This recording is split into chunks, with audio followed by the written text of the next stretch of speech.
俄罗斯勘察加半岛近海29日发生规模8.8强震，引发环太平洋海啸警报。加州新月城观测到1.09公尺海浪，蒙特雷与竞技场湾亦出现异常波动。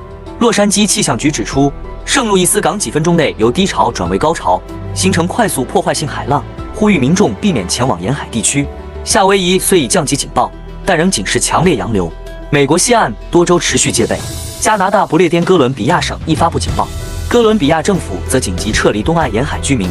专家提醒，余震与海浪可能持续数小时，民众应避免靠近海岸。